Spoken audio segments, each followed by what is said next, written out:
अब चलते हैं भाई यहाँ से पारो के फेमस एयरपोर्ट पे, क्योंकि फ़्लाइट लैंड होने वाली है 3:20 पे जो ऑफिशियल टाइम है, और ऑलरेडी 3 बज चुके हैं। तो लेट्स सी 20 मिनट में हम फ्लाइट को कैच पर कर पाएंगे या नहीं। आ जाओ चलो भागते हैं। आपके साथ हम कुछ इंडिया का भी शेयर करना चाहते हैं। जी। जैसे भूटान में 24 लैंग्वेजेस हैं। हाँ जी। इंडिया में भी इतना बड़ा इंडिया है, अलग अलग स्टेट्स है, रीजन्स है, तो हमारे इंडिया में बहुत अलग अलग लैंग्वेजेस है। तो उसमें से एक लैंग्वेज ना पर्टिकुलरली हमारे गुड़गांव जहाँ पे मैं रहता हूँ उसी की कुछ ज़्यादा फेमस है। तो वो बेसिकली मतलब इतने लोगों को पता नहीं है, बट फेमस लैंग्वेज है। तो हम थोड़ा सा ट्राई करते हैं कि आप भी वो लैंग्वेज बोल पाओगे या नहीं। श्योर। सो ओके, तो लैंग्वेज का नाम तो मैं अभी भूल गया क्या है, बट स्टार्ट वो ऐसे होता है कि इंशको काशी, इंशको बड़ो काशी। ये तो पहले बार सुन रहा है। हाँ, ये मतलब थोड़ा यूनिक है, इसमें मैं आपको मतलब भी बताऊंगा क्या क्या है। जैसे इंशकुमुआर शिव काशी, इसका मतलब मैं इंडिया से भूटान आया हूँ। अच्छा। तो आप बोलो इंशकुमुआर कुचू काशी। ये तो नहीं है। हाँ हाँ, हम तो नहीं सुना। अरे सही में, जैसे कोई सामने से भी पूछता है ना कि आप कहाँ से हो, तो हम बोलते हैं इश्को खर्शको बर्शवो। और what is your name? My name is जाको शुनी खणीमो। बोलो ना, हर बार एक चीज अलग अलग कैसे आ रही है। माय खर्शुम निकौ मर्शमो। I have heard many languages like Indian. जैसे मैं भी इंडियन ही रहा था कुछ साल तक। हाँ, ये भी इंडियन रह चुके बैंगलोर में ना, हाँ, पढ़ाई करके। पढ़ाई के लिए। हाँ, तो हमने वो नहीं ये बैंगलोर की नहीं है। जैसे मैं जैसे गुड़गांव में जिस एरिया में रहता हूँ ना, वहां पे सिर्फ मैं ही बोलता हूँ ये लैंग्वेज, और कोई नहीं बोलता। मतलब ऐसी मजे ले रहे हैं भाई। चलो चलो भाई, पारो एयरपोर्ट चलो, क्या शूट कर रहे हो।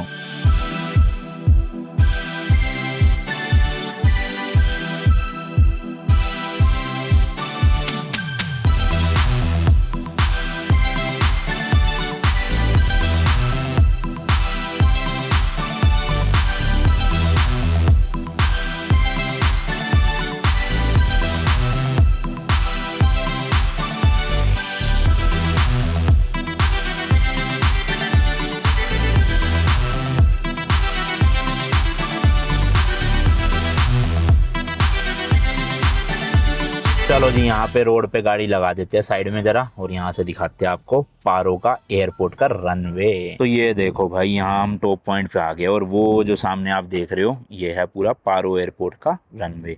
एंड वो जो ग्रीन वाली बिल्डिंग देख रहे हो वो यहाँ का एयरपोर्ट बिल्डिंग है ना, वही है ना, ग्रीन वाली है ना बिल्डिंग। ग्रीन वाली बिल्डिंग ही मेन एयरपोर्ट बिल्डिंग है।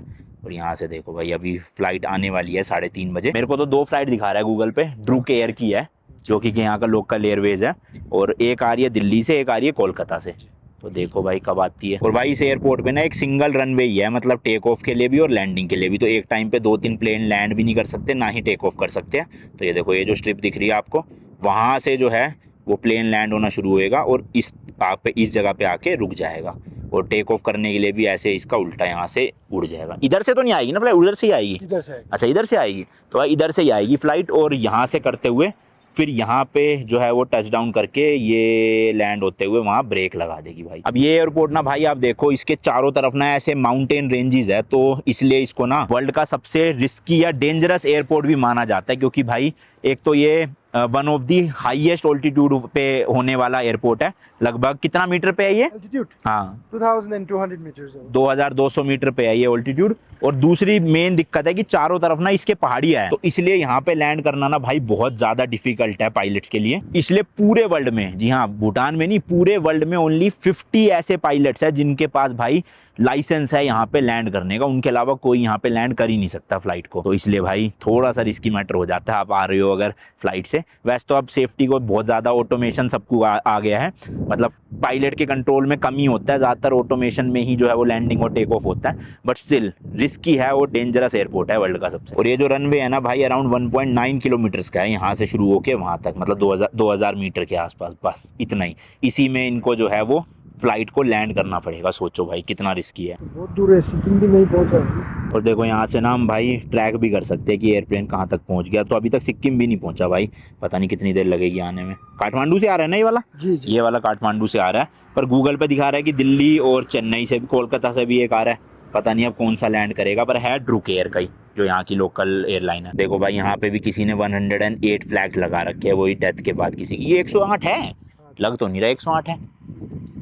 गिर गए होंगे, हाँ कम लग रहा है क्योंकि। और एयरपोर्ट के रनवे के जस्ट साइड में देखो रिवर बह रही है भाई, और उसके जस्ट साइड में रोड है जहाँ से गाड़ियाँ निकल रही है। तो वैसे व्यू पॉइंट जो है ना मेन एक्चुअल वाला वो है उस तरफ कहीं पे, वहाँ से ज़्यादा अच्छा दिखता है। बट हम रास्ते में रुक गए कहीं फ्लाइट मिस ना हो जाए। और जहाँ तक अब मुझे लग रहा है 3:40 हो चुके हैं, तो जो वो दिल्ली और कोलकाता से फ्लाइट आ रही थी ना 3:30 वाली, वो ऑलरेडी लैंड कर चुकी है हमारे आने से पहले। तो इसलिए अब काठमांडू वाली के लिए वेट करना पड़ेगा। जो दिल्ली कोलकाता वाली थी वो थी ड्रुक एयर, जो यहाँ की लोकल एयरलाइन है। और जो अब काठमांडू से आ रही है वो है भूटान एयरलाइन, जो यहाँ की प्राइवेट एयरलाइन है ना, वो प्राइवेट एयरलाइन है भाई। इसके अलावा कोई फ्लाइट नहीं आ सकती ना यहाँ। इसके अलावा इंडिगो वगैरह या किसी भी देश की कोई भी विस्तारा वगैरह कुछ भी ले लो, कोई भी लैंड नहीं कर सकती, सिर्फ ड्रुक एयर या भूटान एयर है ना। सोहन कह रहा है ये जो ग्रीन वाली बिल्डिंग है इसके पीछे इसने प्लेन खड़े हुए देखे हैं, तो मुझे लग रहा है वो दिल्ली और कोलकाता वाली प्लेन है जो पहले ही आ चुके हैं। अब चलो कोई नहीं, 4:05 पे लैंड होएगा काठमांडू वाला फ्लाइट यहाँ पे। तो गाड़ी में बैठते हैं, अभी तो ठंड लग रही है बहुत तेज यहाँ, जब आने वाली होगी निकल जाएंगे। दार्जिलिंग पार कर रही है भाई फ्लाइट, 16 मिनट में पहुंच जाएगी यहाँ पे। सही है भाई, बाहर तो ठंड हो रही थी, हवा चल रही थी, गाड़ी में अच्छा लग रहा है भाई। फ्लाइट आने से पहले हेलीकॉप्टर लैंड हो रहा है। ये ना हेलीकॉप्टर भूटान का टूर करवाते हैं, होता तो एक्चुअल में काफी महंगा है, बट यहीं से ही लैंडिंग और टेक ऑफ होती है इन टूर की भी ना। तो मस्त देखो हेलीकॉप्टर लैंड कर गया है।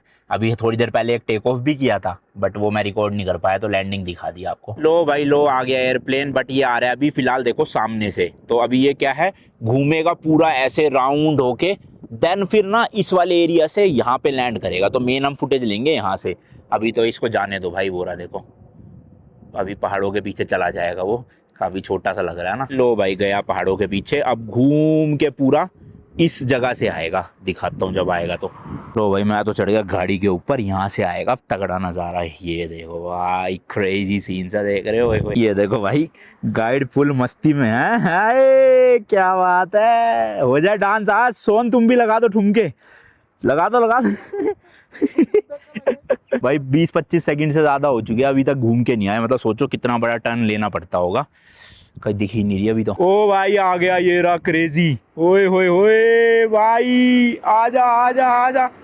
भूटान एयरलाइंस देख रहे हो क्या लग रहा है भाई। और ये टच डाउन, बस हो गया। ये देखो ना धुआं उठेगा ना टायरों का शायद से। हाँ ये देखो भाई साहब क्रेजी यार, इतनी पास से लैंड होते हुए पहली बार देख रहा हूँ मैं कोई एयरप्लेन। भाई मज़ेदार यार, मज़ेदार सही में यार। मतलब एक्सपीरियंस लेना बनता है एक बार। देखना कितना जूम करना पड़ रहा है मुझे 15x में, तब जाके दिख रहा है वो रहा। सैमसंग वालों के लिए थोड़ा ज़्यादा फ़ायदा है, उसमें 100x होता है ना, तो दिख जाता है। अब ये पता नहीं आगे से घुमाएंगे या यहीं उतरेंगे, चलो पूरी वीडियो लेंगे लोगों की उतरने तक की ना, कैसे होता है क्या है सिस्टम। वो देखो भाई आगे रनवे को ना दूसरे वाले ये वाली जो भी एयर स्ट्रिप है उससे कनेक्ट किया हुआ है। तो वहाँ से प्लेन जो है वो टर्न लेके इस ग्रीन बिल्डिंग के आसपास ही आएगा शायद से कहीं पे। यहाँ पे फिर सारे पैसेंजर जो है वो उतर जाएंगे। भाई मेरे ये जो जेरी कैन है इसका तो रंग ही उड़ गया भाई, लाल से सीधा पिंक हो गया। पर ये जो सैंड लैडर्स है ये लाल के लाल ही है, तो इसका पेंट अच्छा नहीं था, मतलब कि क्योंकि दोनों साथ मतलब सेम टाइम पे लगाए गए थे और दोनों ने सेम धूप एब्जॉर्ब करी है। तो ये देख लो ये अलग अलग लग रहा है। ये सूदी बल्ले बल्ले। ऊपर से स्कॉर्पियन तगड़ी लगती है भाई, ये लाइट वाइट लगाने के बाद देखो है ना क्रेजी सीन्स आ रहे हैं। और काफ़ी लोग रुके थे भाई देखने के लिए प्लेन, पर अब सब जा चुके हैं। वो देखो वहाँ पे भी खड़े हुए कुछ लोग, एक गाड़ी अभी यहाँ खड़ी हुई थी वो भी चली गई। भाई ये तो बहुत स्लो स्लो आ रहा है, बोरिंग हो गया। अब हम जा रहे हैं, इतना नहीं देख सकते, बस काफ़ी था इतना। और यहाँ देखो भाई ये पूरा फार्मिंग वगैरह के लिए लैंड है ये। और इस तरह के देखो ये ठंड से बचाने के लिए और बारिश या बर्फ़ से बचाने के लिए शेल्टर भी बना रखे हैं क्रॉप्स के ऊपर। तो ये पूरी खेती है वहाँ से यहाँ तक की। चलेगी चलेगी मिस्टर जी। अब चलते हैं भाई दूसरे वाले व्यू पॉइंट पे, मेन व्यू पॉइंट यहाँ से अच्छे से दिखता है। खैर फ्लाइट तो यहाँ से भी दिखी गई हमें, बट फिर भी एक बार चलते हैं। अरे क्या बात है, स्माइल बड़ी प्यारी है आपकी। हाँ तो मिलेगा नीचे से। वाइफ है आपकी, बताओ देख लो शादीशुदा है और कह रहे गर्लफ्रेंड मिलेगा है। कितने बच्चे आपके? 2 बच्चे हैं, एक की ट्राई में लगे हैं, दोनों लड़के हैं। हाँ। एक और। पर यहाँ भूटान में रूल है कि अगर आपके 3 बच्चे हैं ना, मतलब एग्जैक्ट 3, तो यहाँ के राजा क्या देंगे? गवर्नमेंट दी। किसी जैसे क्या बोले वो, तो लाइक इंसेंटिव पर मंथ कितना? 10,000। ओ 2 बच्चे या 1 बच्चे तब नहीं मिलेगा, और 4 बच्चे तब भी नहीं मिलेगा। करेक्ट 3 बच्चे है ना आपके अगर, तो है ना फिर मिलेगा 10,000 रुपीज पर मंथ।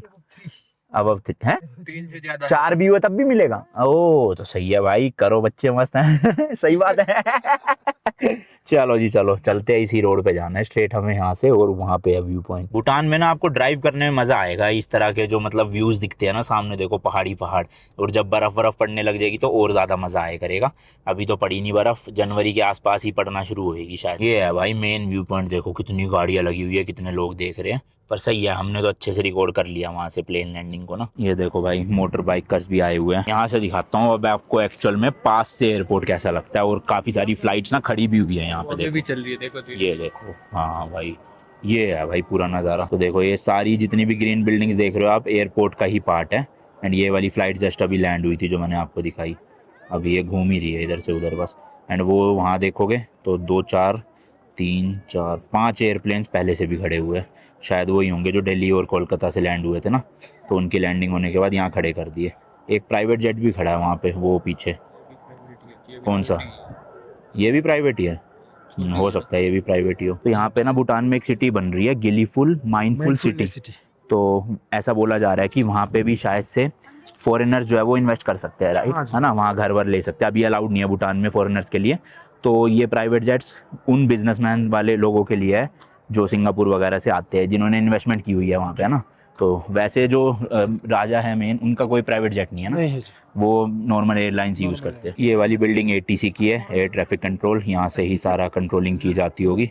बाकी उधर मेन टर्मिनल है, एक ही टर्मिनल है ना जी इधर। हाँ I'll show you okay now. हाँ This one is departure. ये वाला ये इधर का वाला जो हाँ, बस 2 बस है, हाँ, 5 वाला बस है, वो डिपार्चर है, डिपार्चर फ्रॉम भूटान। ठीक है। जो उधर का है आगे वाला अराइवल है। ओके ठीक है। And now you can see there with the golden pinnacle. कहाँ पे? there. हाँ जो यही वाली ना, थोड़ा सा इधर हाँ वो हाँ हाँ। और वो गोल्डन पिनाकल है VVIP के लिए। ओ अच्छा, ये टर्मिनल जो प्राइवेट जेट्स है या उनके लिए? No, not private jet, like His Majesty King. Oh, okay. The King, अगर किंग को भी जाना है तो all यहाँ the से। diplomats from other countries, they come here. When they come here, they just okay, इस वाले टर्मिनल से, हाँ इस वाले टर्मिनल। ठीक है। जैसे ये एयरपोर्ट है 1968 में बनाया गया है फर्स्ट ऐसा स्मॉल जैसे हेलीकॉप्टर के लिए, ओके एंड फिर वो डेवलपमेंट करके एक बड़ा बना गया है 1981 पे okay, as a commercial and airplane लगा 81 में ना। हाँ जी ठीक है। और पूरे भूटान में वैसे तो टोटल 4 एयरपोर्ट है, बट जो इंटरनेशनल एयरपोर्ट है ना वो एक यही है पारो का। इसके अलावा 3 एयरपोर्ट्स है वो डोमेस्टिक एयरपोर्ट है। वो कहाँ है, कौन सी सिटीज में? एक तो है वो बतबलाथंग के वो central parts of our country, okay, उमतंग है, और एक है Yonphula which is in eastern part, okay, and एक है Gelephu okay, which is in southern part. So Thimphu में एयरपोर्ट ना बनाने का क्या रीजन है? थिम्पू में जैसे भी अभी जगह तो है ही नहीं, क्योंकि वो developments, because of developments there is all buildings and all, and even there is no there Thimphu doesn't has a good landscape, ज्यादा लैंड नहीं है। ओ एक और हो गया भाई, टेक ऑफ ले रही है फ्लाइट, ये देखो भाई, ये ड्रूक एयर है, शायद वही होगी ये दिल्ली या चेन्नई कोलकाता वाली।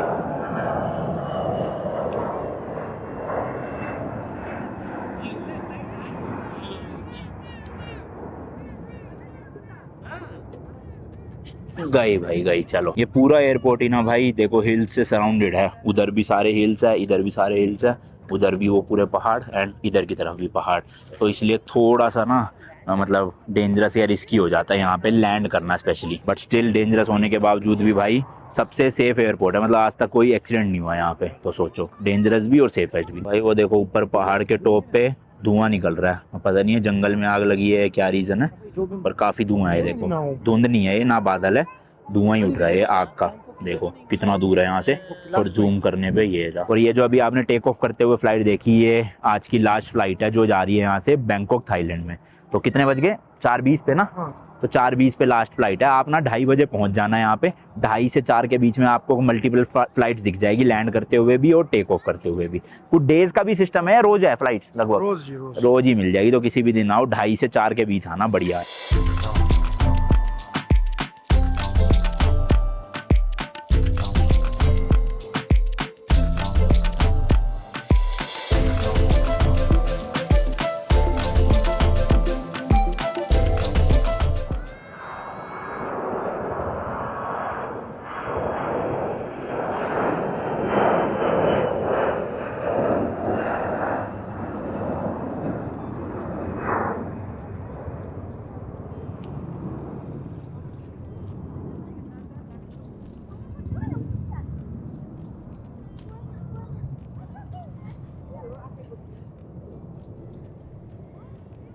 लो जी, एक और प्लेन जो है वो टेक ऑफ कर गया।